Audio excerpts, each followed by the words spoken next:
welcome everybody to CERL's first seminar in which our alumni present their research. This is certainly not going to be the last one, as we have more CERL interns and who are willing to present their research, what they did and what they're doing now, and also in consideration of the interest that this seminar is attracting. The CERL internship grant started in 2014 with one grant, but then the success was such that they continued to grow year by year in number, and we hope that to continue to expand. The benefits of the CERL grant are obvious for everybody, for the young librarians and book historians, because they have the opportunity to work with primary sources and with digital resources created to do research on this material. They also have the experience of a new library environment, as well as the opportunity to work in a very collaborative and international environment. The hosting libraries, of course, benefit from these schemes because they have a well-trained and specialist scholars or librarians working on their special collections, and the opportunity to add data about their collections into an international digital resource. CERL benefits because not only has the opportunity to train the present and next generation of librarians and book historians working with special collections, but also to support collaborations among our member libraries. And finally, scholarship benefits from these opportunities because we bring to the surface and make available for research more data, historical data relating to primary sources, and then make the digital resources, which we have all collectively created, more functional and efficient for research. We have a very strong and rich program, so I'm going to start immediately. And I will be introducing, first of all, Martina Oswitch, who is the 2019-2020 recipient of an internship grant. She was last in the program, but will speak first because won't be able to stay with us until the end. Martina, it's the last cohort, as you can imagine, was hit by the COVID pandemic. So we had to rearrange our plans. She was supposed to go and spend a month or so at the Huntington Library in San Marino, but then we found instead as a substitute the possibility to work in her own town in Warsaw. And she will tell us about her research in the Metropolitan Seminar Library Archive of Warsaw. Martina. Thank you, Christina. I will share the screen. Can you see? Yes, okay. Yes. As you already know, my name is Martina Oswitch, and I work in the University of Warsaw Library. I'm special collections librarian there. I work in early printed books department. I've been doing a lot of different things over the last few years, including cataloging our incunabula into MEI. This year, I also started my PhD about 16th century guidebooks to Rome. And now I am nearing to the end of my CERL internship in the Metropolitan Seminar Library of Archdiocese of Warsaw. I will finish actually day after tomorrow. I've been working throughout all the January. Metropolitan Seminary Library was founded in 1682. It currently holds 58,000 volumes of early printed books, among them 151 incunabula. Most of this incunabula has been already described manually in the second half of the 20th century. Existence of this notebook makes describing these books a little easier and a little faster into MEI, but I would also like to underline that descriptions in this notebook are very brief and without details like bindings or longer and more difficult ownership inscriptions. So I had to be very careful, but it was useful. You can see the comparing notebook with MEI record. So far, I described 33 exemplars. It's not very much, but I try to do it as precisely as I can. Among them, I cataloged so far 10 unique exemplars in Poland of 13 stored in Metropolitan Seminary Library. As you can see, the titles and also the number of exemplars in ISTC.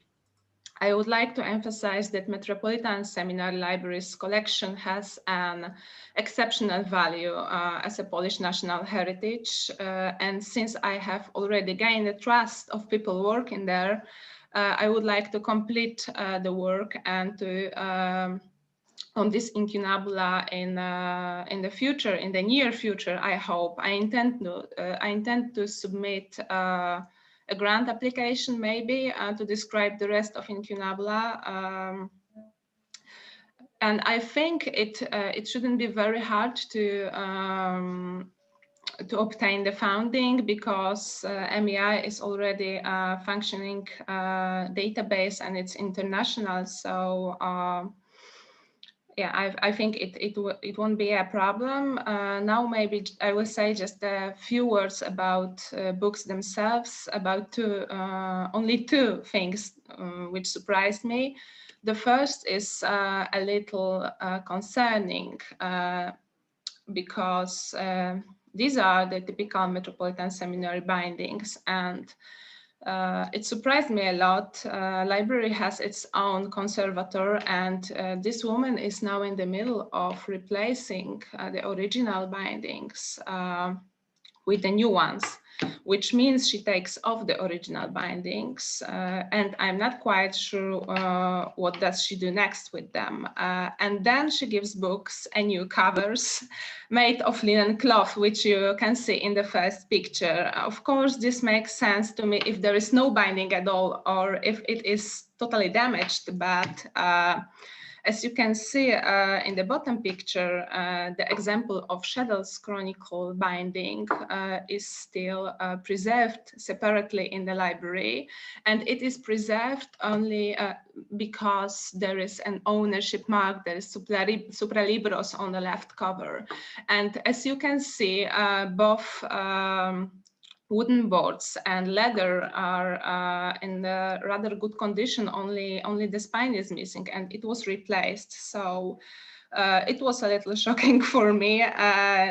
This is practice completely new for me, and I don't know, maybe it's just cheaper and maybe this is the practice popular in church libraries or something. I'm not a specialist, but yeah, it was surprising.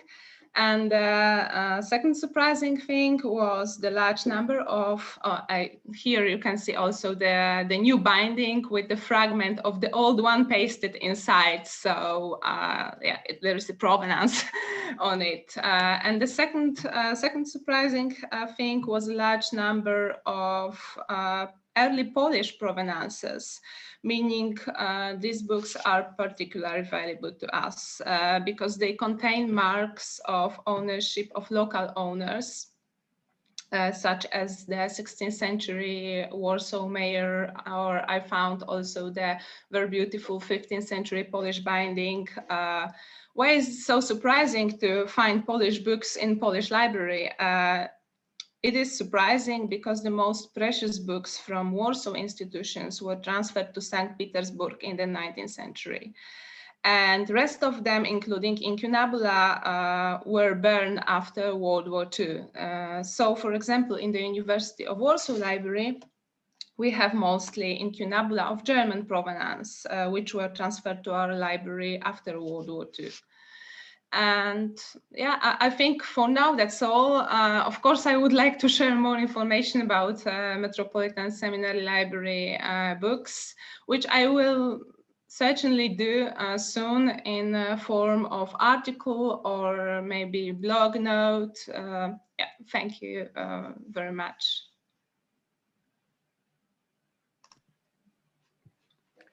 Thank you, Martina. This was an excellent presentation. I won't stop to comment now on some of the issues you raised, quite important. We will keep conversations at the end. And also for everybody, you can either send questions through the chat or just make a note and we will discuss anything you like very freely at the end of the presentations. Thank you, Martina, again. I will now pass on the presentation for Angeline Reyes, who was our first CERL intern, and she will tell us where she is now. Angeline. Yes, thank you, Christina. I'll start sharing my screen. I hope you can see it now. Yes. Okay, so good afternoon, everyone. I'm very happy to take part in this event. In this talk, I'll discuss my work as a CERL intern in Lombard Palace Library and mention some of my projects I undertook and was involved in afterwards. The Lombard Palace Library, of which you can see a picture of the Great Hall, where some of the books were stored, was founded in 1610 by Archbishop Richard Bancroft and holds the collections of the Archbishops of Canterbury. In addition to documentation relating to the Church of England, the library contains several thousand medieval manuscripts and rare printed books, among which are 286 incunables. I used various sources to catalog these items in MEI, including printed, archival, online and online descriptions, as well as scholarly contributions on specific items and on the history of the library. However, no comprehensive study of these incunables had been recently carried out. In addition, 64 books, originally in the possession of Zion College, a training institution for the clergy in London, and whose library was transferred to Lambeth in 1996, had not been collated. Therefore, I had the great opportunity to catalog books whose description remained incomplete and to reconstruct their past ownership from material and bibliographical evidence. And I would like now to illustrate this rich provenance history through two books. So my first example, this volume containing Rosalie's treatise on the emperor's and the pope's authority, bound with a commentary on it, of which you can see the title page in this slide. In the 16th century, an English scribe annotated this book, questioning the Pope's ability, as this inscription indicates. While it is not possible to identify this scribe precisely, we know, according to the inventory number 743, that this volume was later in the library of King Henry VIII and might have been used in discussions surrounding the separation from the Catholic Church. The book later entered Lombard Library along with Archbishop Bancroft's collection. The collection also contains which left continental libraries following secularization of monasteries. This is the case of this copy of Augustinus de Ancona's work that very likely remained in the Abbey of St. Emmeran in Regensburg until the 1810th, when the library was dispersed. The extract from an English sale catalogue pasted on the upper end leaf and the inscription below show that the book was offered for sale in Britain and presented to Lombard Library in 1837. I spent a year cataloging Lombard incunabula, and after that I did my PhD at Oxford, which was co-supervised by Christina Dondi. This research focused on the antiquarian book trade in Switzerland in the early 19th century. And to examine this topic, I analyzed the methods of acquisition of this man, Sir Thomas Phillips, who purchased about 250 manuscripts and 600 printed books during his stay in Geneva and Bern in 1822-1823. I also looked at how these books were dispersed after his death and identify the European and American buyers interested in them. After my PhD, I worked for 2 months at the Bibliothèque Mazarine in Paris, and there I described in the database Bibliographie des Mazarinades copies of editions of Mazarinades, which are pamphlets printed during the Fronde.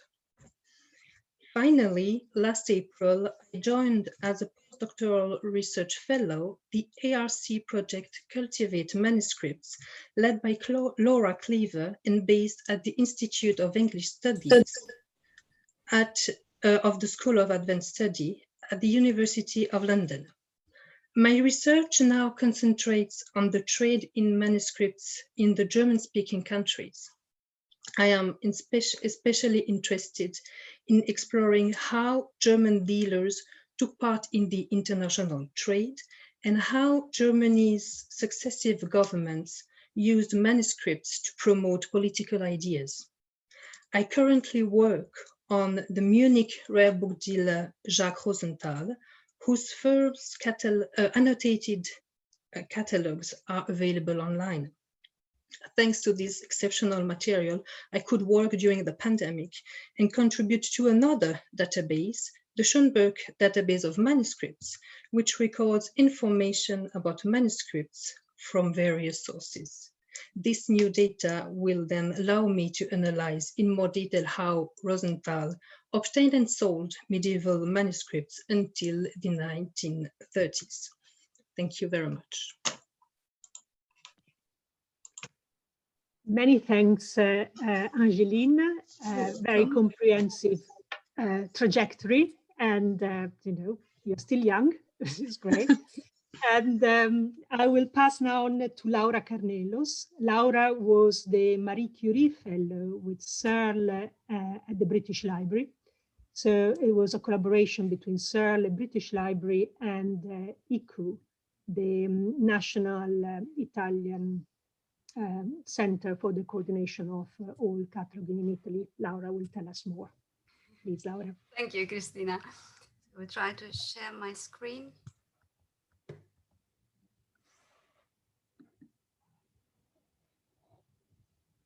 Okay.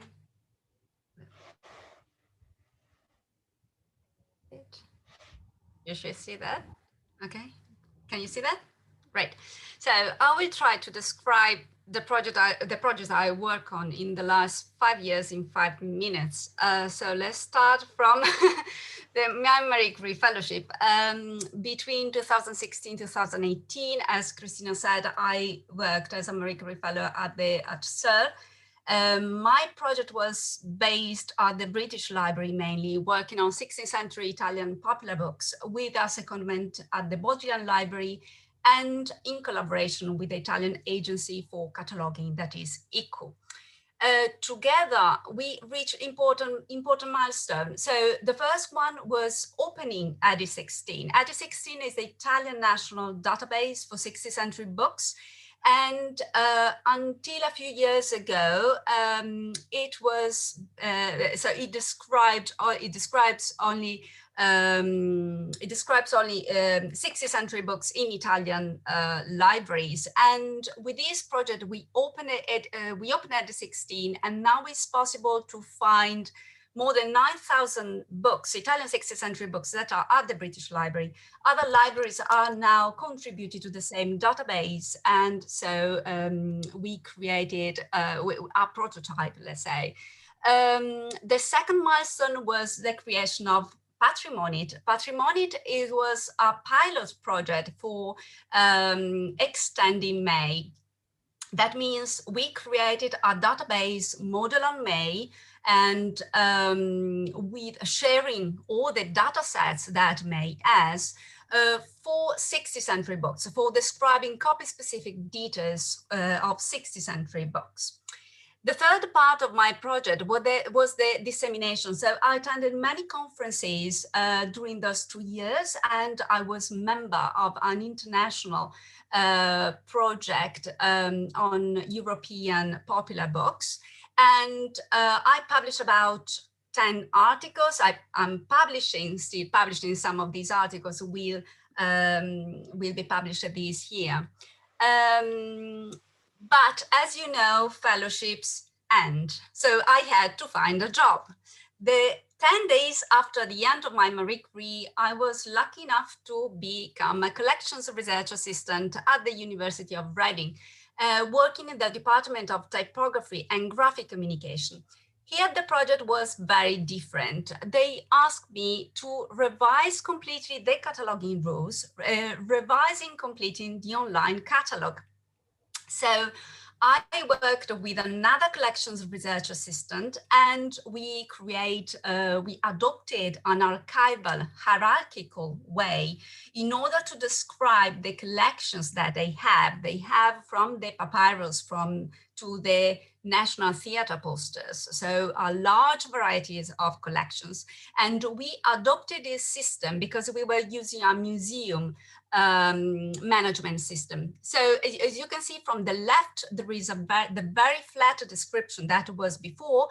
On the right, you can see the structure that we wanted to give to the collection in order to describe the provenance of the collections as an entity and then down to the object. The description, so what we added to the catalog was much more, because we enriched the catalog with details, with pictures, and as you can see at the top, you can see what the flat description that was before with the document. At the bottom, you can see the description that we did. But the next step was to translate that in the online catalog. So we worked with the IT people at the University of Reading in order to have a catalog that was useful, and so that the researchers could find the object that we were describing. On the left, you can see what was before in the catalog. You can see basically is document, nothing so useful.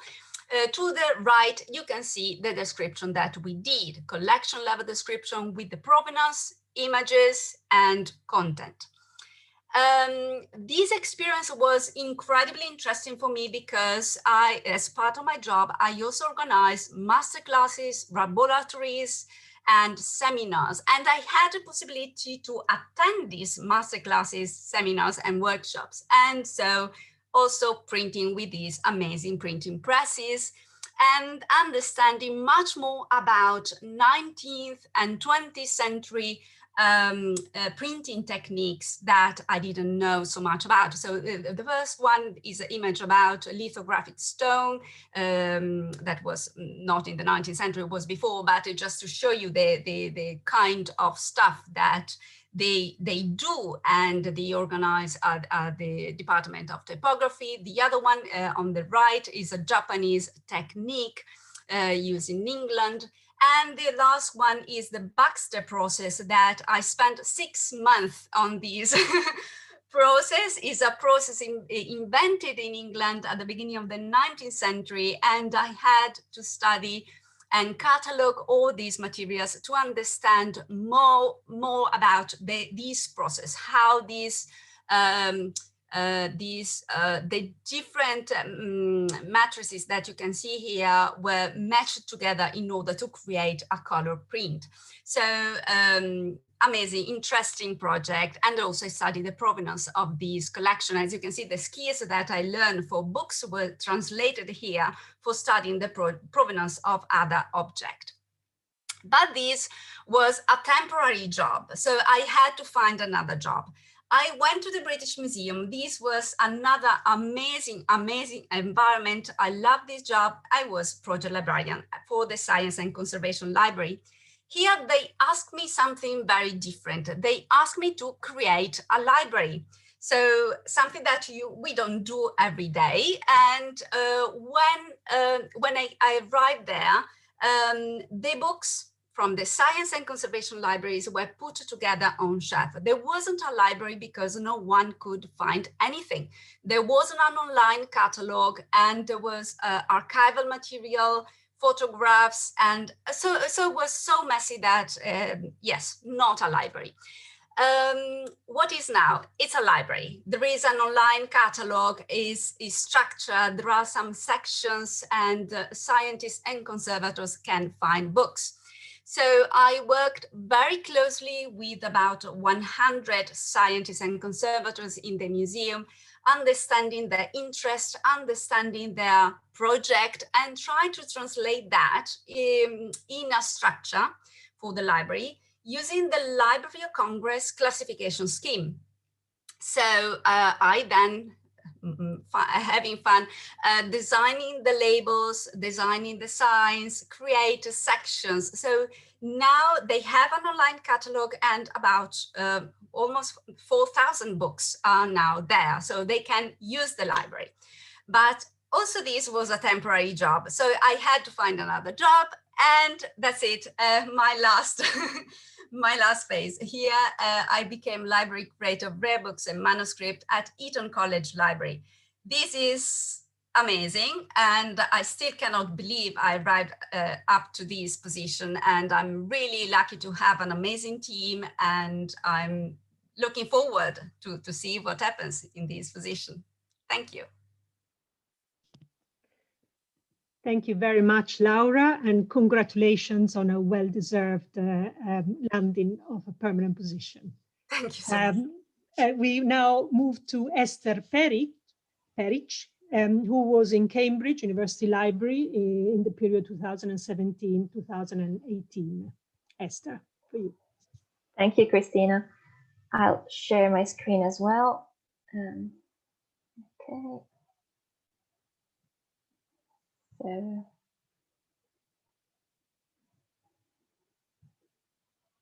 is this okay? So, good afternoon, everyone. I'm Esther Peric, and I will briefly present my interest research, so the topics I worked on in the last few years and the ones I'm working on right now. I was a recipient of the CERL internship grant in 2019, as Christina said, and I had the privilege to work at Cambridge University Library, where I updated the MEI records for their incunabula collection. I was lucky enough, since the catalog descriptions for these library holdings had been done 10 years ago, I think, by Laura Nuvoloni, so they were quite precise and complete enough. Still, I was able to add some provenance evidence and to add some features such as paper height and paper width, which were not recorded previously. And of course, the most valuable experience I had was to compare these very accurate descriptions by Laura with the actual books, and thus gaining a lot of valuable knowledge about dating, locating, and describing evidence. At the present day, since the academic year 2019-2020, I'm a PhD student at the SSM, which you might not know. It stands for Scuola Superiore Meridionale, which is an institute of advanced studies recently founded by the University of Naples, Federico II. Mine is a 4 year PhD program, and I'm under the supervision of Professor Giancarlo Pacella, but more about my PhD project later. In the past few years, I've been working mainly on incunabula book trade. And for my MA thesis, I studied this very interesting manuscript document dated 1480.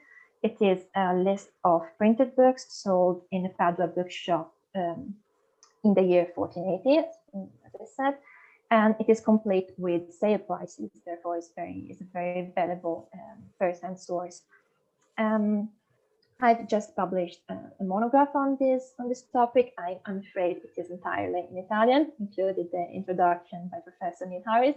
But I talked about this topic, if you may be interested, in a seminar held in Edinburgh a few years ago, of which the proceedings will be published shortly, in English, of course. This very interesting document, this list of books, records also quite a few references to books that were printed at the end of the 15th century and are now completely lost. For example, the first Italian edition of Poggio Bracciolini's Facezie, or several printed prognostications and almanacs are recorded to have been sold in this shop, but now are not identifiable with an extant edition. Therefore, I've begun to be interested in the dynamics of loss and survival of printed books. And this led to my actual PhD project, which is more or less entitled Printers' Catalogs and Lost Editions in the Bibliographical Works by Conrad Gesner. As you know, Gesner was an exceptional bibliographer and had also quite uncommon attention for the sources and the books and the ephemeral sources he used for his works. In the case of the Pandecte, he transcribed 7 printers' catalogs printed and published by the most famous printers of his time before 1548, the date the Pandecte were published. Among those are Sebastian Brief, Johann Gimnich, Paolo Manuzio, Christopher Schauer. The actual catalogs from which Gesner transcribed this information are now lost. Therefore, this transcription is an exceptional documentary evidence, both for studying the production of this printer and to search for references to lost books as well. So, since Gesner had gathered a collection of catalogs and ephemeral material he used to compile his bibliographical works, the Pandecte and the Bibliotheca Universalis, there are reasons to think that these works contain references to lost books as well. So my project involves analyze the catalogs at first, and then hopefully to extend this survey to the Pandectarum and the Bibliotheca in their entirety, looking for references to lost books. But we'll see about that, since I have 3 years in front of me to do so. And that's it. Thank you very much, Esther. And I'll ask, well, probably later, if you already were successful in finding a lost book, but we'll discuss further. I now pass the presentation to Christina Rabai, who was in Edinburgh in the period 2017-2018. Christina.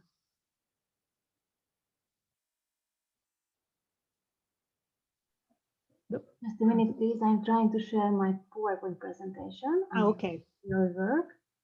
Does it work? Perfect. Okay, great. And can you hear me properly? Yes. Oh, then everything is fine. Thank you. Okay, I just need to start this.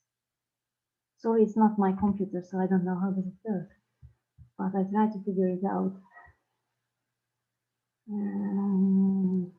Try to go at the bottom if you want. I just want this. Does it? Yeah. Okay. Fine. Perfect. Thank you. Okay.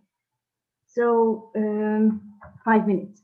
I would like to talk about the treasures in private and ecclesiastical collections in Central Eastern Europe, because this is the thing what I have done since I finished my internship in Edinburgh. So I started in the National Library of Scotland in Edinburgh, as Christina mentioned, in the rare books collection, when my supervisors were Dr. Anetta Hagen and Dr. Robert Betteridge, and they were mentioned in the previous presentation, so you have heard about them already. So it was in 2018, May and June, so I got 2 months, which was really great experience. I studied a lot, and when I was there, and when I went there, I was already working in the academical field. I am a historian who is dealing with medieval history, and I made a couple of historical source editions. So which I had basically is paleographical knowledge, and I think it's very useful for this type of research. In the National Library, there were printed catalogs and also online catalogs, which I used to elaborate the incunabula. They have more than 600 incunabula there, and I could upload into my, you can see here the numbers. So it was a huge work, a great work. I really enjoyed it, and I could make some corrections. Corrections which were in these printed and online catalogs. There were a couple of misread information, so I could correct these Latin mistakes which were in these collection catalogs. Okay, and in the next step, when I arrived home, I had a discussion with the rare book historian in the local city library. Now I live in Hungary, so the city library is in Szeged, the south part of Hungary, and it's called Somogyi Károly Városi és Megyei Könyvtár, which means Somogyi Károly, the name of the guy who donated this library, and this is a city and county library. And they have nearly 40 incunabula, and there is no catalog, nothing, or there was no catalog, nothing at all. So there is no ISTC number. It was not registered in GWV. So after the discussion with the librarian there, we started the work on this collection. I have uploaded all the necessary information into mail, and those items already registered in ISTC and GWV, which is a great thing, I think. Okay, and the plan is that we would like to do a printed catalog in the near future if we can find the financial support, which is a bit problematic in Hungary in this time, but we will see. And the next step was the Klasztorny Knihovna Bromov, which is the monastic library in Bromov. This belongs to the Benedictines, and it's in the Czech Republic, because I also working in the Czech Republic time to time concerning my medieval historical research. And there was a huge project, which is the GATE project, which started in 2016 and finished in 2020. And I was lucky enough to be part of this project as the only outsider, so I was the only foreign researcher.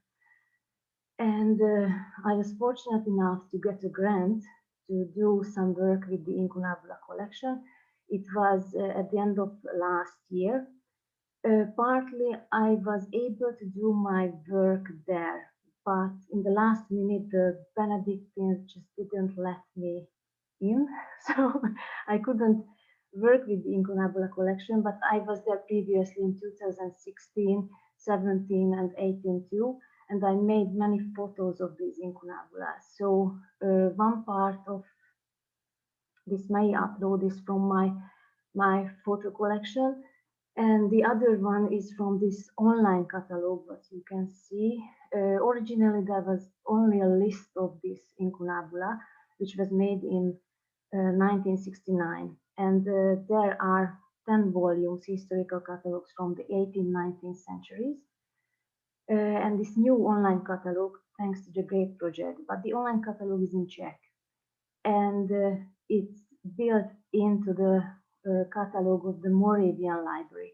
So it's pretty difficult to find it, because nobody would connect Bromov to Brno, which is the other part of the Czech Republic. And the other thing is it's in Czech. I don't think that too many people can understand Czech.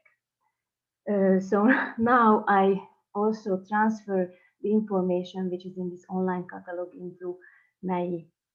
And I try to correct the mistakes because there are a couple of them in this catalog as well. And I already done the whole collection. I mean, the basic info sheet is in MEI, and I try to put more and more information into the database. I also have a publication because there was a conference closing this GATE project, and I had a presentation there, not personally, but I sent my presentation, and it was published at the very, very end of last year. The conference was also in December, so the very end of last year, and they published this conference volume. It's printed and also electronically available. And again, nothing was in ISTC, neither in GW. I already sent the information to Christina, and Christina forwarded it to the proper place. So we hope it will be available for everybody very soon. And the last, the future plans, I am planning to go back to the Czech Republic as soon as the borders are open. And I would like to put the collection of Reichgrad Monastery into MEI. This was also part of this GATE project. So they have the material online, and I hope they will let me in, because however it belongs to the Benedictines, now it's under the control of the Moravian Library, and I have good relationship with the Moravian Library and also the University of Brno, so I hope for the best. And the other project is this Cathedral Library in Esztergom, which is in Hungary. They are really interested in this May project, but because of the close down, we couldn't do anything yet. So I hope when the situation is getting to be better, I can go there and we can start this cooperation. Thank you for your attention. Thank you very much, Christina, for this often pioneering work into making these books existent for us by allowing them to be recorded in ISTC and GW as well as MEI. Long that will continue. I now pass to James Misson, who was the CERL intern in Yale, both in 2017 and 18, and then called back in 2018-19. James, yours the words. Thank you. Yeah, it's great to be here, and it's great to see lots of familiar faces as well who I haven't seen for a long time. So hi, everybody. It's a bit dark in here, sorry. So I started working for MEI when I was a DPhil student in Oxford, and I'm very happy to report that as of December, I've now passed my DPhil, so that's all wrapped up. So I'll just tell you a bit about what that involved. So my DPhil thesis was based around a database that I created about English typography in the 16th century. So there's been a lot of opinions about what kind of typography correlates to what sort of genre or what sort of location, or even things like religion. And I wanted to build a database that could really test those questions. So it involved looking at 10,000 roughly books on EBO, on the database EBO, and then assigning them all typographical descriptions.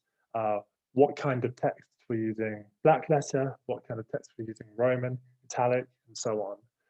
And then by combining that with other data sources, the ESTC, the USTC, we can start to build up correlations between genre and location and typography.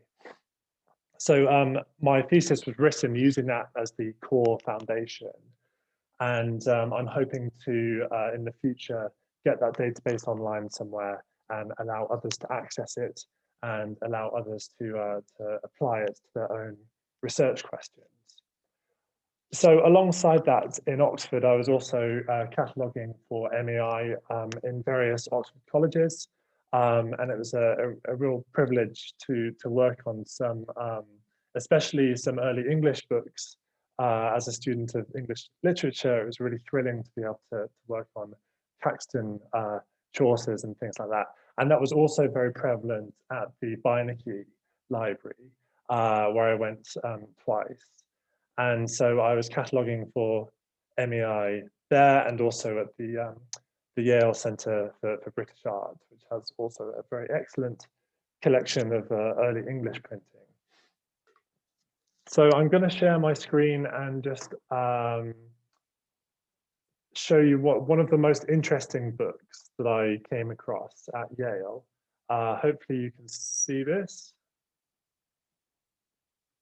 Can you see the screen? Great. Yes. So, okay, thank you. This is a book, it is Canterbury Tales. It's the second edition of Canterbury Tales, printed by William Caxton in 1483. This was one of the most thrilling books to work on for MEI, because it came in this very sort of luxurious 19th century binding in a box, but in the back of the box there was a very plain, very normal envelope, a brown envelope, and in that envelope were these slips of paper that you see here, and there were 59 of them, and I poured them out onto the desk, and it was really quite baffling as to what they were. And I felt like it was a bit of a puzzle. It was like a jigsaw, you know. It was a real mystery to solve, as a lot of MEI work is, and that's why it's so thrilling. So I set about trying to find out what these bits of paper were and how they related to the book that they were kept with. And I'm now writing these findings into an article, which I'm hoping to get published soon. So let's have a closer look at these 59 slips of paper. Most of them, sorry, I've skipped a bit here. We're fine. Okay, so most of them are from the pen of this man, John Gibbons, who was the book's owner from, get my notes. He was the book's owner from 1682. And he has this very idiosyncratic, unique style of marking up the text. So you can see in the image at the top, he puts these stripy bars to mark the gap between each tale. He's also very interested in astrology, so we get lots of comments by him saying good astrology, for instance, and then sometimes bad astrology. He also likes to illustrate objects from the Canterbury Tales. So this is a ring that's mentioned. When a mirror is mentioned, he also draws a mirror in. And he also seems to be composing his own very misogynistic verses that he writes into the margins. So this one here, he that into his bed admits a wife, embraces discord and eternal strife, John Gibbon. So he's adding all of these things to the book, often alongside the parts of Chaucer which are discussing marriage and obedience in marriage. So that's his obsession when he interacts with the book. Now, a lot of the scraps of paper did not have his hand on them, but they did have his address on them. So we can see here, this says the Cloisters, Church of St. Catherine Cloisters near the Tower of London, not in John Gibbon's handwriting. And then the same again in the cloisters adjoining St. Catherine's Church near the Tower of London. And here, Mr. Gibbon, Mr. Gibbon, Herald Office. So we can tell now that these slips of paper were actually Mr. Gibbon's post, his mail. And they actually map onto some of the rips in the books.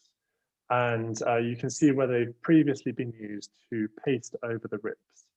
So when he owned the book, Mr. Gibbon was using his own post to repair the rips in his copy of Chaucer. This is also a postal mark. And this one's very interesting because this design was stopped after 1713. So we know that the time period in which he was using that was before 1713. One of the most interesting marks he makes is on this page, which is at the end of the Wife of Bath's tale, where the Wife of Bath advocates for the husband's obedience in marriage. And you can see he's crossed out this crucial final passage. But you can also see this, this line that goes through the page here. At some point, the page was ripped entirely out. So I tried to reconstruct some of the stages that happened here. And in one of the slips of paper, we can see that he's actually subsequently repaired it. So he's crossed the text out, and then he's put it back in manuscript, but then he's torn the way through the paper again. So he's flip-flopping. He's not sure whether he agrees with the text or not there, but he's done this very sort of violent form of literary criticism on his own book. So this was one of the richest books I came across in terms of evidence and excitement. And for me, it really encapsulates the mystery and the puzzle solving that goes into a lot of MEI work. Thanks very much. Fascinating, James. Thank you very much. And do share with us when your article is published. I'm sure we'll all be eager to read it. We pass now to Elena Fogolin, who was at the Huntington between 2018 and 2019. Elena. Thank you. I'm sharing my screen.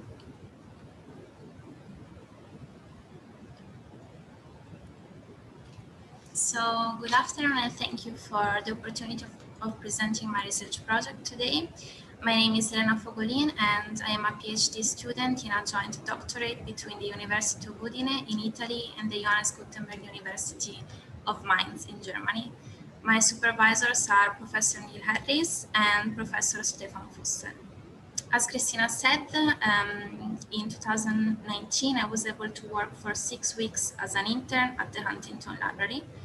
During the first weeks, I worked on German imprints. Afterwards, I started tracking down provenances of Italian imprints, creating MEI records for all of them.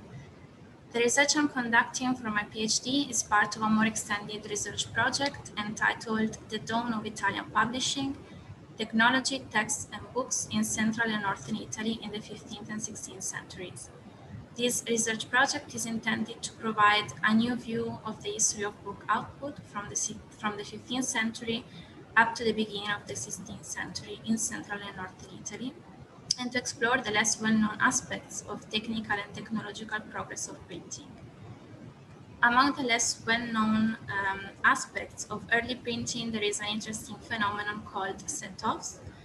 Setoffs in early printed books are caused by a freshly printed sheet being pressed against another sheet. The result is a shadowy back-to-front image on the other sheet, as you can see in the photo on my screen. Here we have a setoff, which overlaps the text of the regular impression. Centuries later, these setoffs testify that those sheets were printed in the same place and at the same time. Considering also that the freshness of the ink lasted necessarily short, setoffs offer a valuable resource in the study of early printed books. My MI thesis at the University of Udine in 2018, supervised by Professor Neil Harris, involved two 15th century folio editions by Ambrosius de Cora, printed in Rome by Georg Gerold in 1481-1482. De Vita Sancti Augustini and the Defensorium. A copy now in the library of the Gutenberg Museum at Mainz, in which Vita and Defensorium are bound together in an original 15th century German binding, presents a large number of these setoffs, nearly 400.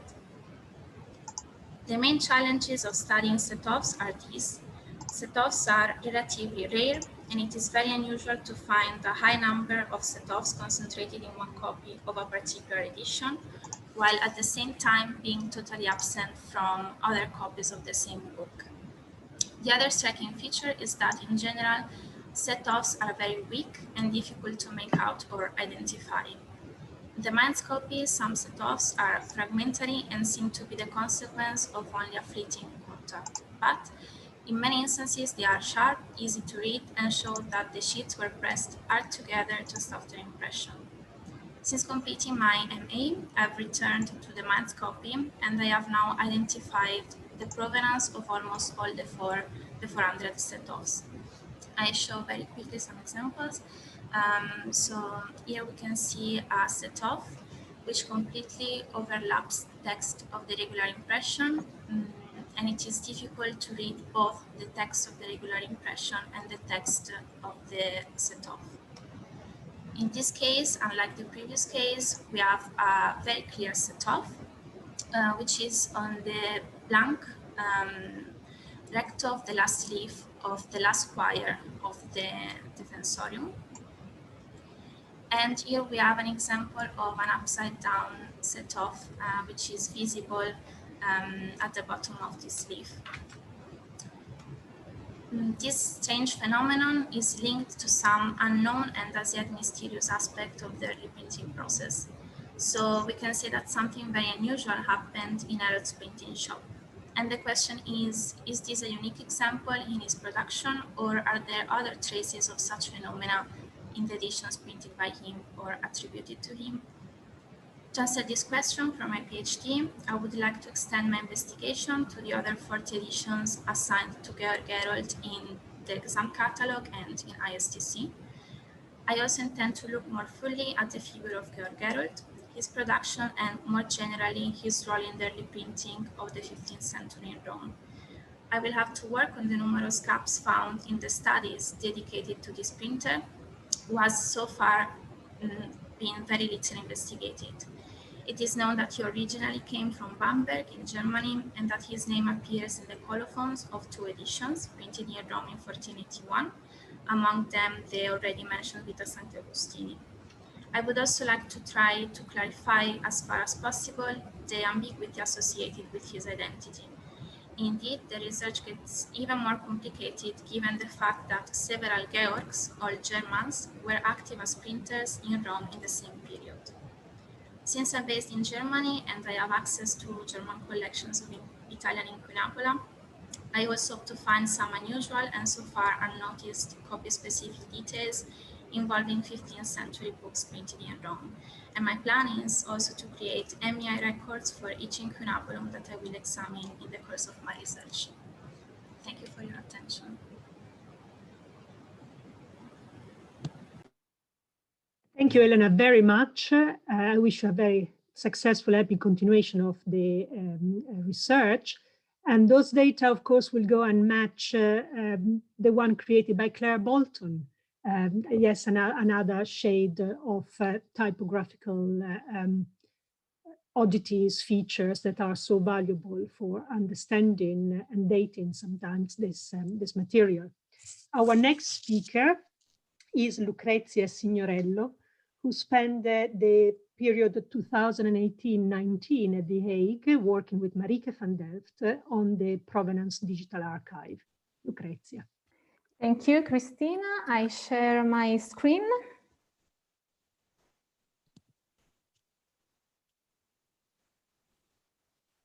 Can you see that? Yes. Okay. So good evening to everybody. And my name is Lucrezia Signorello, and now I am a PhD student at the University of Rome La Sapienza. Thanks to a CERL grant, I was able to do an internship in autumn 2019 at the Koninklijke Bibliotheek in Den Haag, under the supervision of Dr. Marieke van Delft, curator of early printed collections and chair of CERL's Provenance Working Group.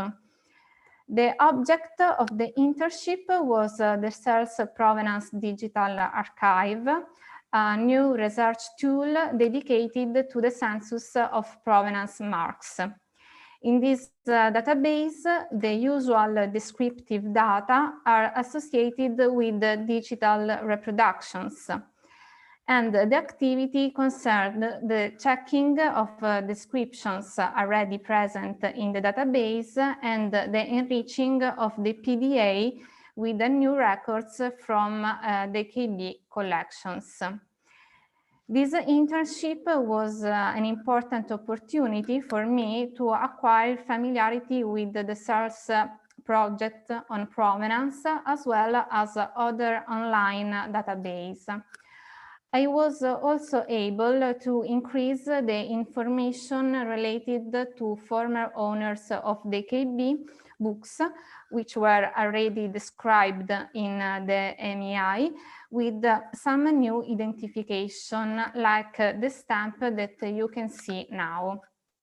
Moreover, I was able to link some records to those present in other international projects, proof that it's possible to create a very useful network to research. The collaborative spirit is the basis of the Can You Help? That is the possibility to ask for the help of users to improve incomplete records in the PDA. Back in Italy, I decided to implement the database with some provenance marks from the Arcadia Academy of Rome and from the collection of Pope Pius VII of the Malatestiana Library in Cesena. In 2020, I also published 2 articles in Digitalia magazine about the Provenance Digital Archive and the Provenance Marks study. Now, a few words about my PhD research project. In 1472, the Augustinians of Lombard congregations acquired the Church of Santa Maria del Popolo in Rome. A library was created in the convent, consisting of the friars' books, those donated by Pope Sixtus IV, and those bequeathed to the convent. Between 1849 and 1873, the convent library was divided and the books were taken to other libraries of the New Kingdom of Italy, the Angelica Library and the Central National Library. In addition, some books were probably sold or lost. The aim of my research project is to reconstruct the composition of the Library of Santa Maria del Popolo in the 16th centuries, thanks to the study of 3 ancient inventories, one from the 1480-1482, one from the 1542-1546, and the last one from the 1600. But that's not all.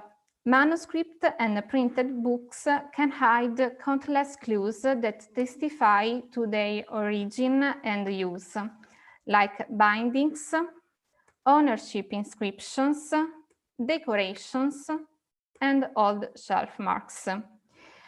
Recreate the convent library can be also an opportunity to understand the real life of these cultural institutions. Which scholars used the library?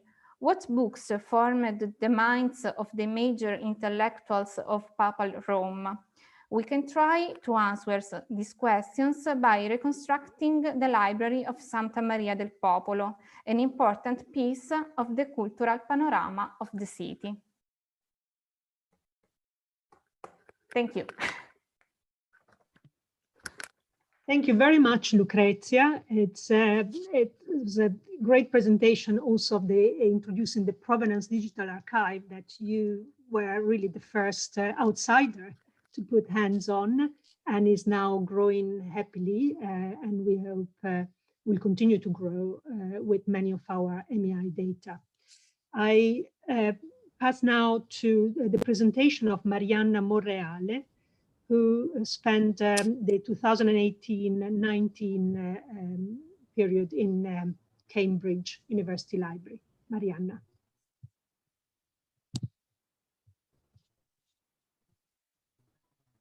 Hi everyone, I'm Marianna Monreale. I'm trying to share my... Do you see that? Not yet, but maybe it's coming.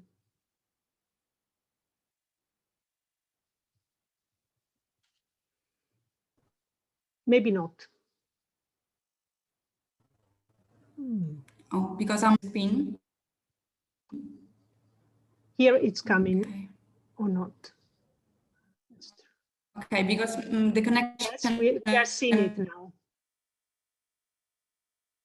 And see now it's a little, it's not working very well.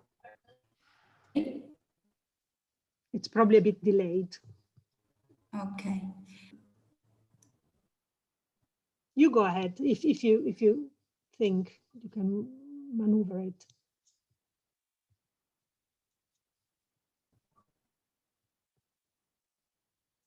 Well, Mariana? Oh, might have lost Mariana. Mariana? Okay, I think we've lost Mariana.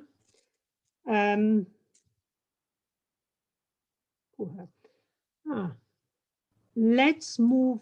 Oh, Mariana?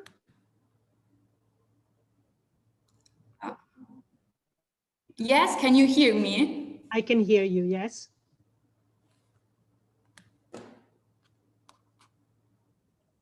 Okay.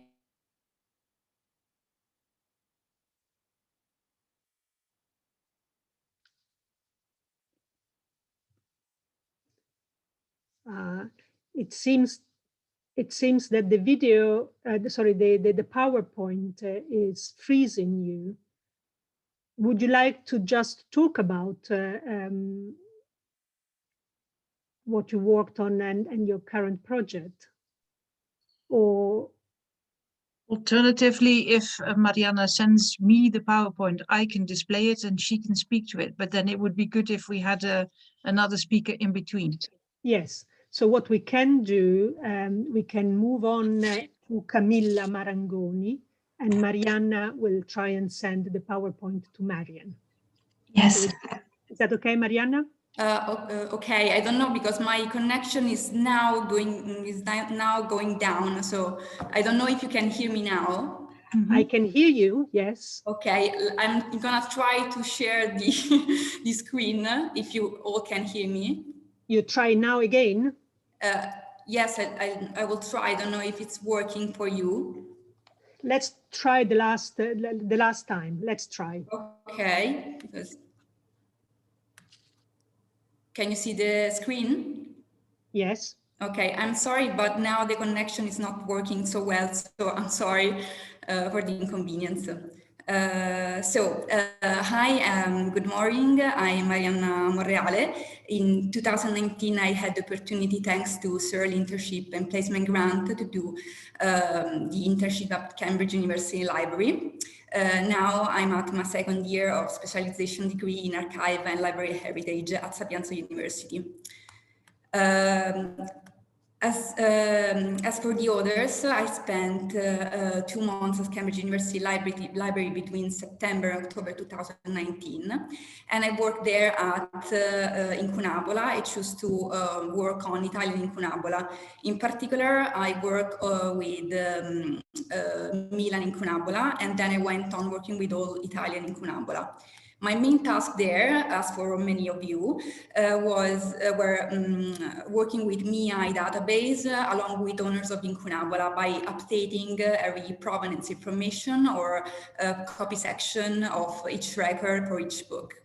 I work with MIAI by organizing and creating, when necessary, the multiple provenance blocks, both chronological or geographical, in order to reconstruct the data in the right order of provenance. By the end of the work there, I worked there for 2 months. By the beginning of November, I edited approximately 230 MIAI records, and also I work on 50 owners of Incunabola records on owners of Incunabola, both created or updated. These are some examples of provenance inscriptions and manuscript notes I added on the MIAI database and owners on Incunabola. As you can see, there is Jacopo Corbinelli, the inscription, which is an Italian humanist. And the second second is a manuscript note from Giuliano Guzzegni of Prato, which I identified as Italian jurist. So I add them on the Honors of Incunabola as complete new record. As for now, as I was saying, I'm at my second year of specialization degree in archive and library heritage. There is no precise translation of this title in English because it's not a PhD, but it's like a postgraduate school. And for now, except for that, I'm starting from next month, I will be part of a university research project financed by Sapienza University. The head of the project is Maria Teresa Biaggetti, who is a professor at Sapienza University at my department, teaching their library information sciences. As you can see, the title of the project is Engravings in Early Italian Printed Books, a bibliographical tool and a cultural web portal. In fact, the focus of the project will be the Italian illustrated editions, and the focus will be the engravings, every kind of engravings, and especially engravings as illustration of the text. As I was saying before, the project isn't started yet. We're gonna start from next month, but the first step of the project will be the construction of a detailed census of the illustrated Italian edition printed between 1501 and 1830. And the final goal of the project will be a creation of a web portal online, freely accessible, obviously, and containing all the bibliographic data, with obviously the previously digitized images, and also the data will be accompanied by some description of each engravings, the technical description of each engravings for every edition mentioned. Meanwhile, I'm also working at my dissertation degree for the specialization, as I was saying before. The dissertation degree will be focusing on bibliophilia, book collecting in general, and antiquarian book trade. The specific focus will also be the presence of early printed books, ancient books, and manuscripts in auction houses. And because of that, I will be interviewing some people who works in important notable auction houses as Sotheby's Italia and Finarte. This is because in 2019, I had the opportunity to work at Sotheby's Italia, working for a huge catalog of Sergio Rossetti, who's a bibliophile. So this is another passion of mine. So my dissertation will be about that. Thank you. Thank you very much, Marianna. Thank you. I'm sorry for the inconvenience. Don't worry at all, and it's great that we managed to get the presentation. Okay. And congratulations, also very interesting on the new project coming along. Quite. Thank you. Thank you very much. Challenging. Great. We move on to Camilla Marangoni, who is one of this last round of internships which got affected by COVID. Camilla and Rosa Parlavecchia together have been assigned the transfer of data from a printed catalog of Incunabula. They will tell you more about. That's because even working in a library in their own town was becoming very challenging. So our last resort was to do everything completely remotely and do transfer of data, which we do need anyway in LEI. Please, Camilla, will you give the presentation? Yes, I will. Yeah. Thank you very much. Good afternoon, everyone. I will share my screen. Okay, hopefully you can see it.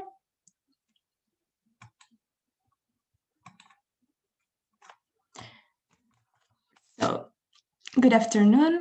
My name is Camilla Marangoni. I live in Milan, and my academic background is based on art history. So in 2018, I graduated at Università Cattolica del Sacro Cuore with a bachelor's degree in cultural heritage. And in April 2020, I obtained a master's degree in archaeology and art history. I consider myself an art historian with a great passion for rare books. What I find most fascinating about these objects is how written words and drawings relate to each other, as well as the use of illumination in incunabula. Good afternoon. I am Rosa Parlavecchia, a PhD in Humanities at University of Calabria, actually contract professor of printing history at Salerno University, and a postdoc researcher at ICU, where I am working on the search project Post-it, Post-incunaboli Italiani. My main research interest concerns the history of books and libraries in a modern age. I am engaged in the study of manuscript annotation, former ownership or provenance, book biddings, manuscript, library catalogs, or inventory for the reconstruction of library collection. At the beginning of 2020, we won a CERL grant for an internship at Cambridge University Library, where we were supposed to work on the library's records on May. However, in early March, Italy declared the state of lockdown, and shortly after was followed by United Kingdom. Since then, the situation has remained critical, and our internship had to be reorganized. We started our internship almost 3 weeks ago. Our contribution to May database changed, but it is still of great interest. In 2019, Biblioteca Medicea Laurenziana in Florence published its Incunabula catalog, which was curated by Ida Giovanna Rao. Using the catalog as our source, we are creating new records for the items in the Laurenziana collection. In total, we will add 533 new records. We have split them between the two of us, so I am dealing with the first half and Rosa is dealing with the second half. In addition to the records for the specimens, when needed, we are creating new records for the owners of Incunabula database, gathering biographical information on former owners. Basically, instead of studying the physical object, we are carefully studying the information provided by Ida Giovanna Rao in the printed catalog and uploading those details as new data on the database. By doing this, we hope to carry on CERL's endeavor in linking editions, owners, and collecting material evidence. The library has a collection of priceless value. Its Incunabula catalog counts 555 specimens and 533 different editions. Most of the editions were gifted to the library by Count Angelo Maria Pannocchieschi d'Elci. His donation in 1818 enriched the collection with a great number of original print editions. His interests particularly gravitated towards works written by classical authors, early Italian poets, and humanist scholars. Biblioteca Medicea Laurenziana later acquired other important pieces, for example, the one coming from Calcis Charterhouse or the Dominican convent of San Marco, whose collection is the second biggest one.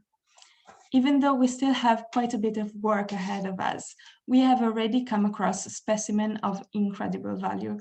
Some of them have extensive and opulent decoration, which can be found in the form of beautiful illuminations and woodcuts. Other copies, on the other hand, are extremely valuable because of their owners.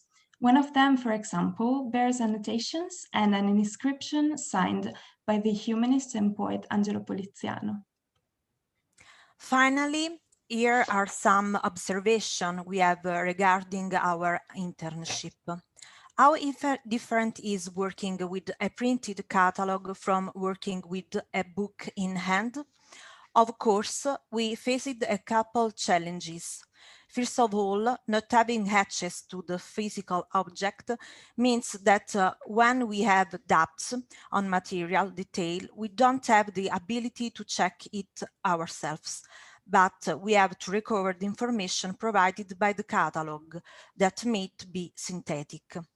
Secondly, some of the information that we could upload on May is not provided by Ida Giovanna Rao. An example might be the fields dedicated to notes.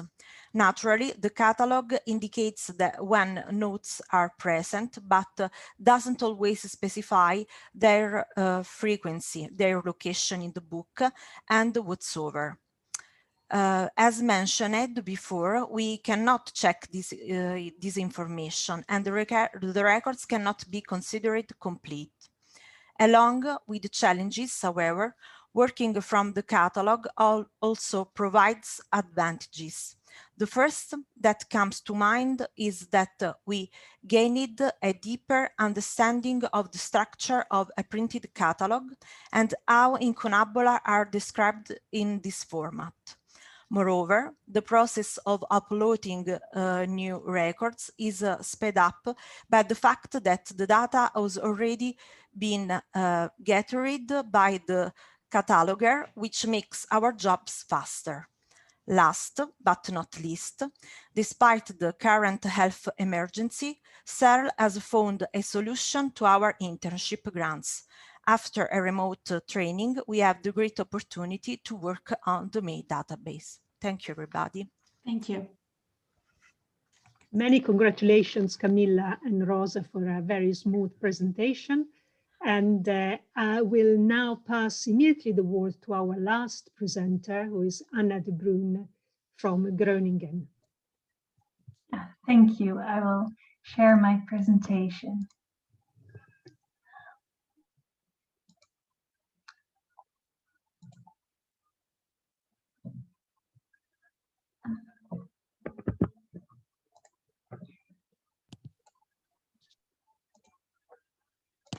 May I just add that Anna is also one of the last cohort of affected internship. She was supposed to go and spend the time in Manchester. Instead, she was able to work on the incunabula in her own town, Groningen. All yours, Anna. Yeah, thank you. Can you see my screen well? Yeah, okay, perfect. Thank you. Yes, so my name is Anna de Bruyne. I am a PhD candidate at the University of Groningen in the Netherlands. And my project centers around 15th century book illustrations, and particularly how illustration practices changed over the transition from manuscript to print as the major form of book production. So currently, thanks to the CERL internship grant, I am spending these months in the University of Groningen Library, like Martina and Camilla now. I am studying the incunabula for material evidence and adding my findings to the MEI database. The collection contains 208 incunabula, which are actually quite well described already in the catalog. So the library has a highly interesting collection when it comes to material evidence. And in this presentation, I'd like to discuss two ways in which studying the material evidence aids our further understanding of the collection. So first, Groningen had no incunabula printers. On this map, which I borrowed from the website, the Atlas of Early Printing, you can see the area which is roughly the current day Netherlands. In red are indicated towns with a printing office, like Delft, Gouda, and Zwolle. And all the way in the north, there is Groningen without a printing office.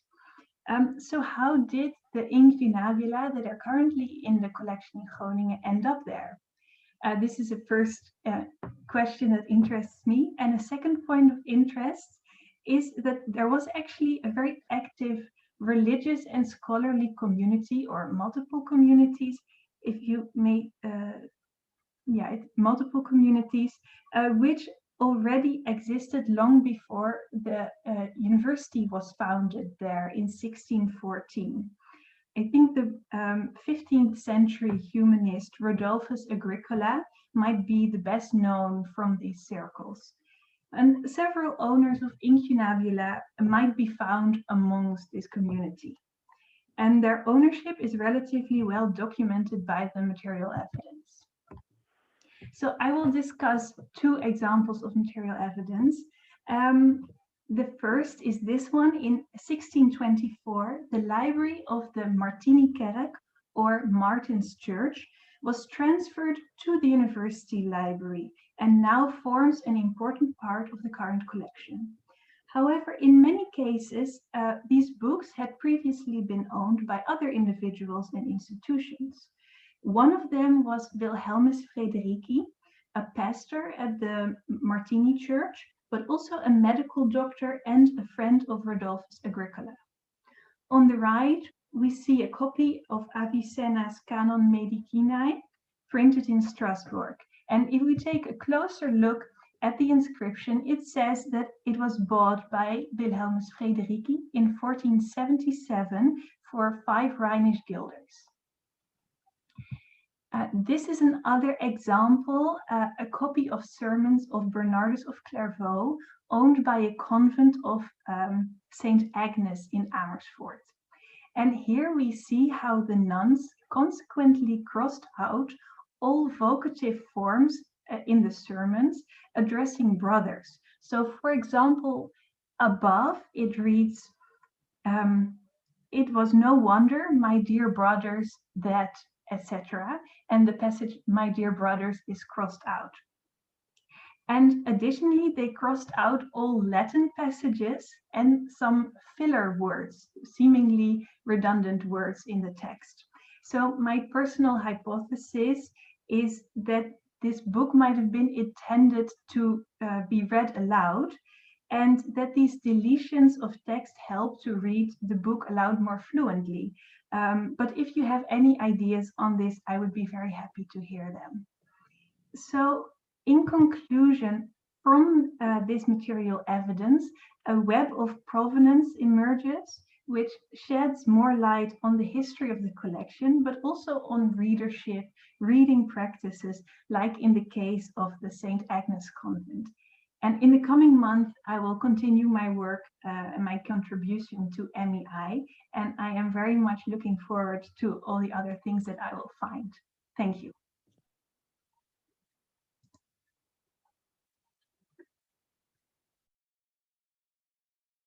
Mute. Christina, I believe you are still muted. Voila. Anna, thank you very much. And it is now time to open the questions, and I will just start with one with you, or just a suggestion. In the last image you showed us, it seemed that one of the cancellations was of text in Latin. Do you think that is because they didn't want to pronounce that, or they had different prayers? Do you have an opinion about it? This was actually something that puzzled me, because all the Latin passages, there are quite a few throughout the book, and all of them have consequently been crossed out. So I think that if my hypothesis would be true, that this book was intended to be read aloud, maybe some nuns had difficulty with the language, or it wasn't their first language, and especially when reading aloud, it was not ideal to read out Latin. So this is what I think, but I don't know anything else about it. This is a very interesting case that, of course, you want to document well in your entries, so that it can be retrieved and compared and maybe joined up with other similar cases, you know, for the enhancement of our understanding. And this is wonderful that you have the opportunity to go through. Are there questions to our wonderful speakers?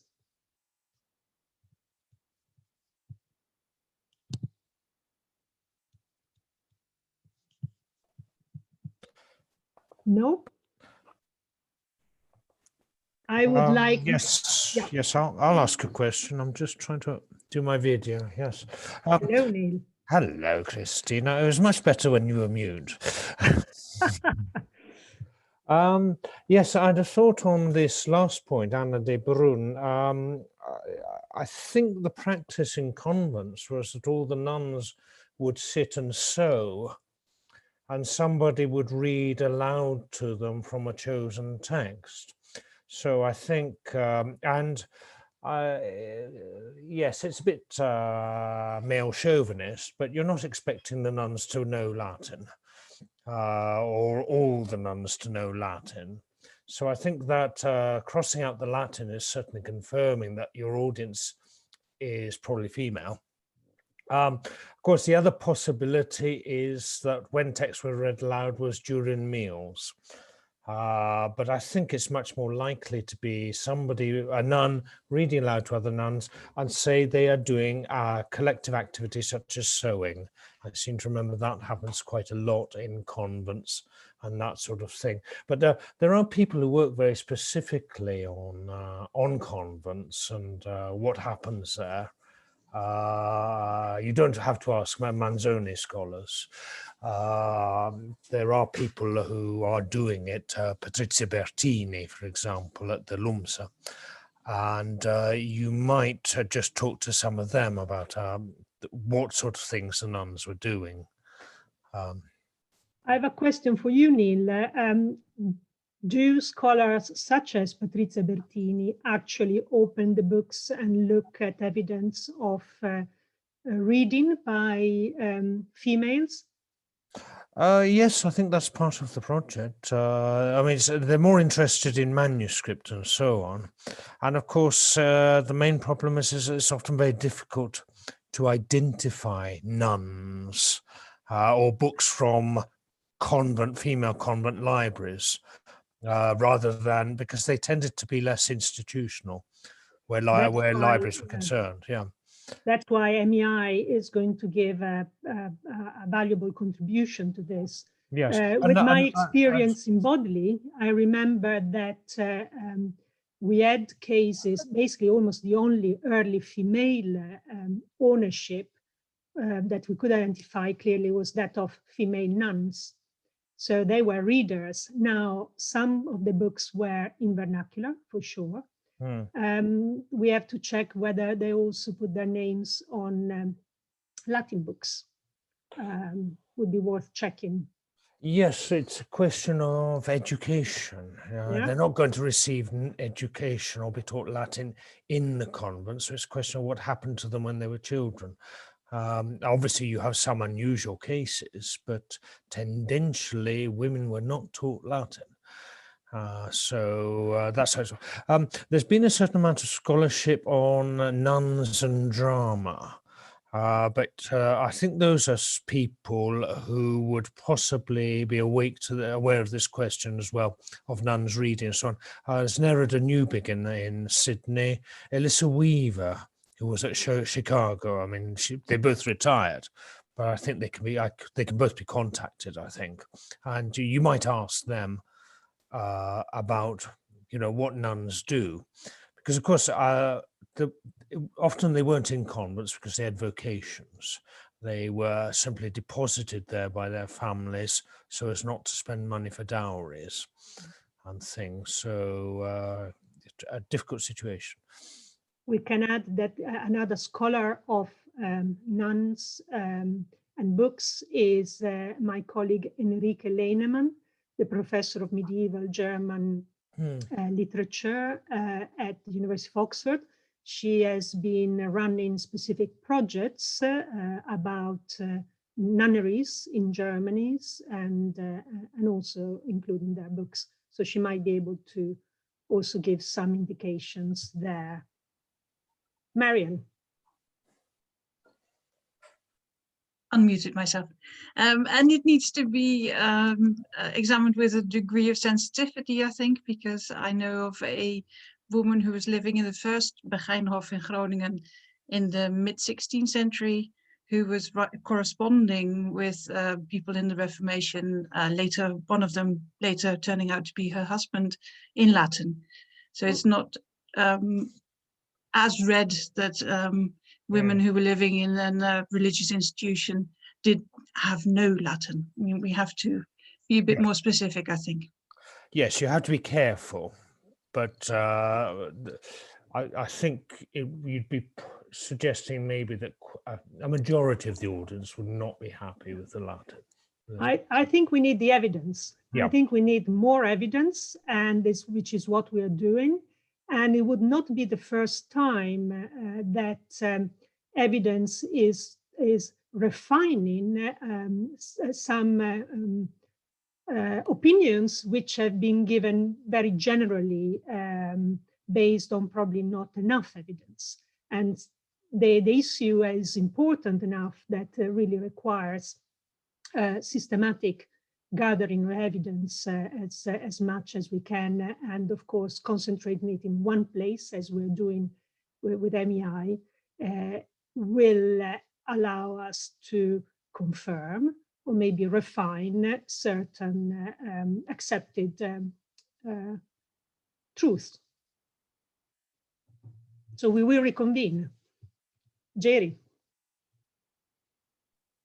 Yes, hello.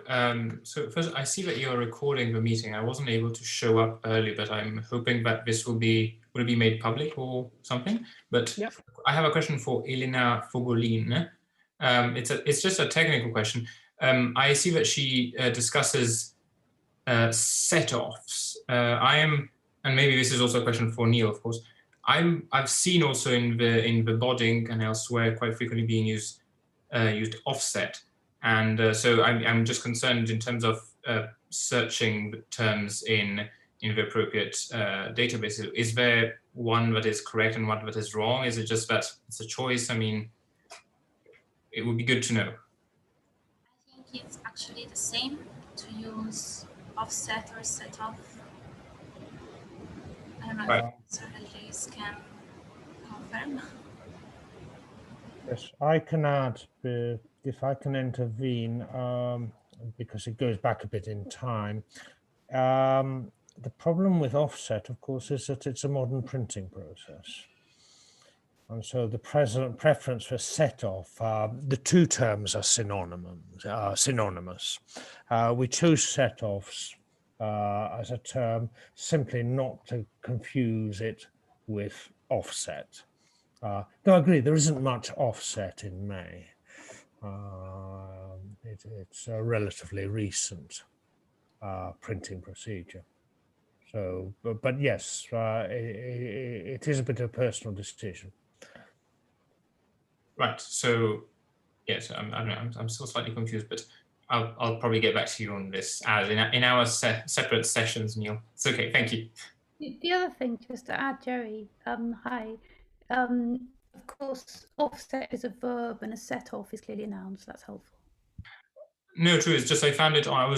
I've been using it recently, and I checked just now on Bodding, and I've seen it used actually as a verb, as an adjective, and as a noun. So I was just confused if as to which one we should be using. I think because, for instance, when we're looking for keywords in Bodding, I looked for set off and I couldn't find anything. I looked for offset and I could find it. So I was just wondering whether we should settle on one of the two. If I have to use it, which one should I use? And if there's a good reason to use either one of the two, depending on the particular situation. That's what I was trying to understand. But I'm not sure this is the specific context to discuss this. I just add that if you agree, eventually you continue your discussion and you think that certain corrections need to be done throughout in MEI, just let me know and we will then correct that. Sorry, Neil, that you were saying something. Yes, it's such a rare phenomenon that I agree. We hadn't really thought about what might happen in a database. So a good point by Jerry, certainly.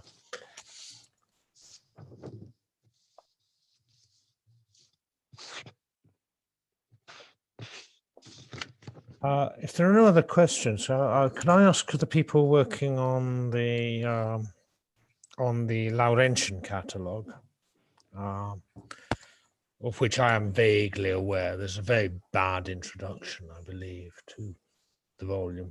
I've not actually handled it physically yet. I was just wondering, have you been in contact with Jana Rao at all? No, actually, we haven't. We haven't been in contact.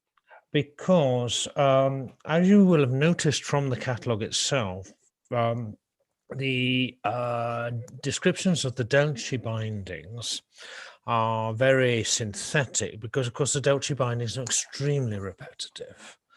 And so what Jana did on my advice was just to summarize in the introduction what the Delci bindings look like in a general sort of way.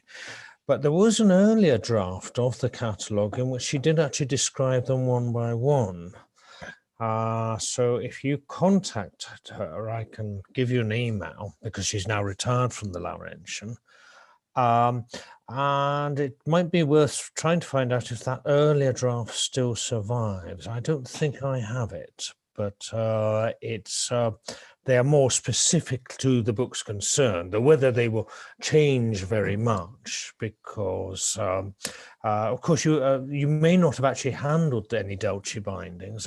I personally detest them, but they are the majority of these books. But yes, I think it would be good if you could talk to Jana. I did say that today's event was on, but unless she's hiding under some other identity, such as Jerry, It is I.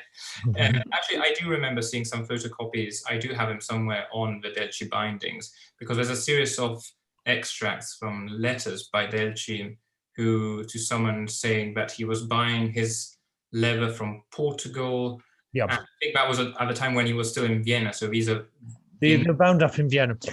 The other thing is, of course, the catalogue of the exhibition back, I think, in the early 1980s of the Delci collection.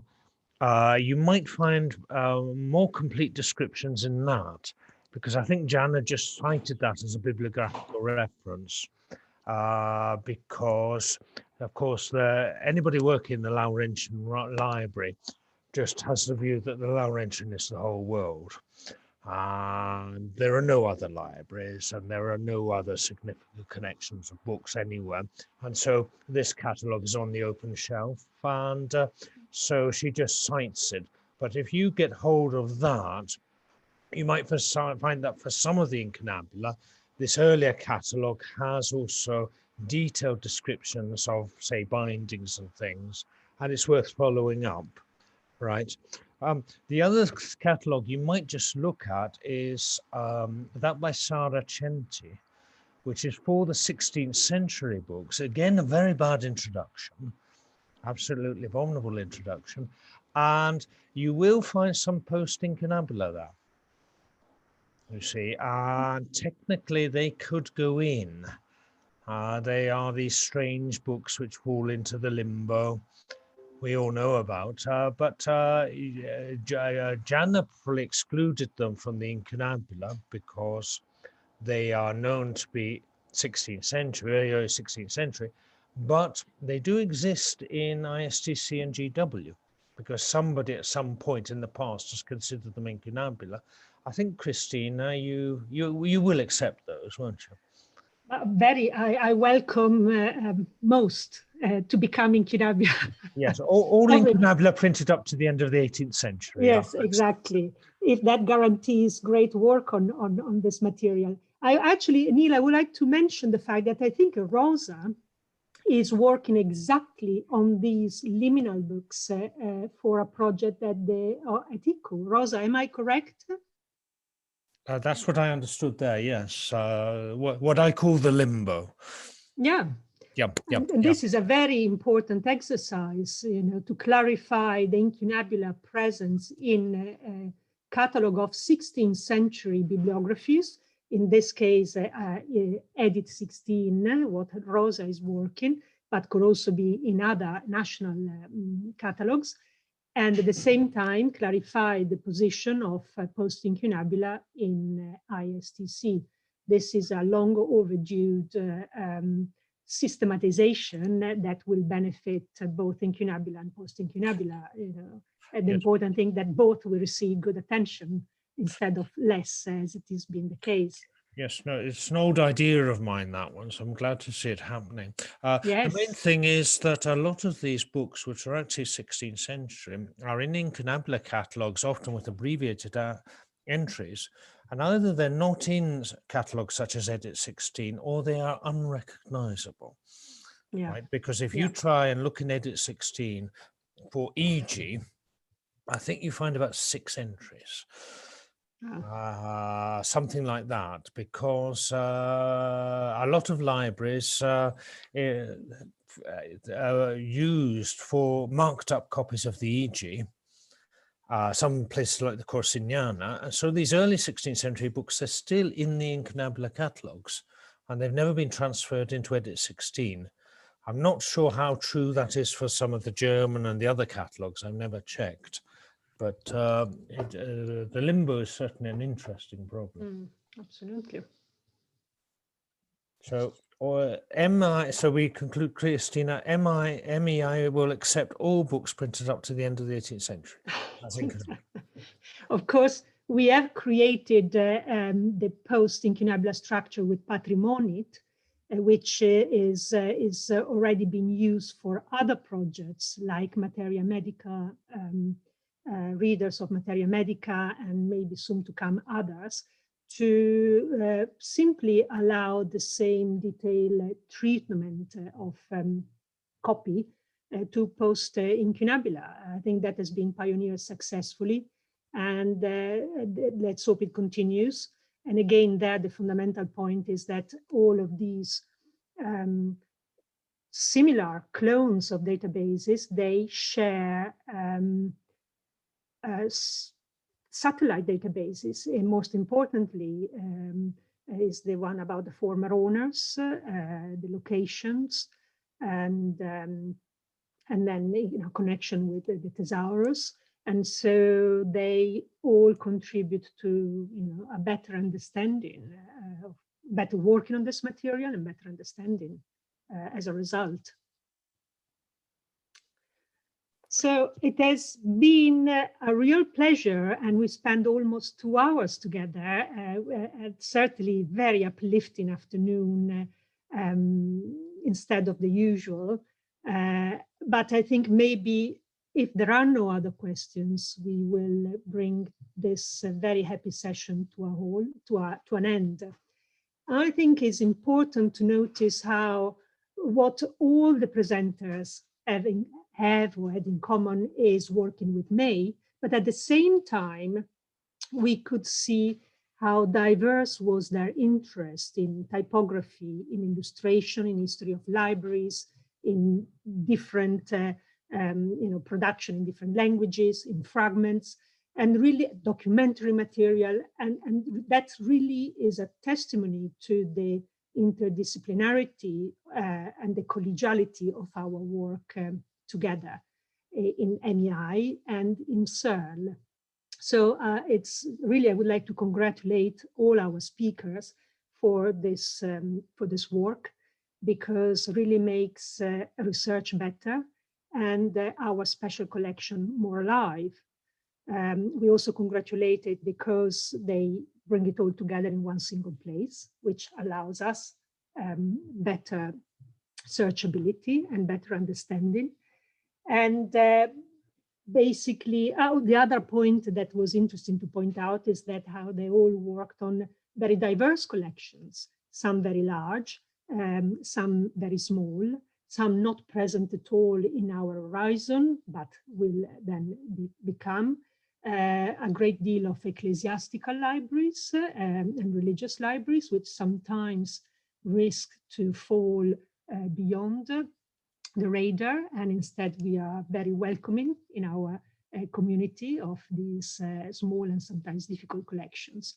So really thank you for working with us and really bringing what we are doing to the future. And please continue to do so. And I can just say farewell, but see you at next appointment, we will certainly have another session of these CERL presentations with other of our interns that have been working with us these years. Thank you all very much, and goodbye.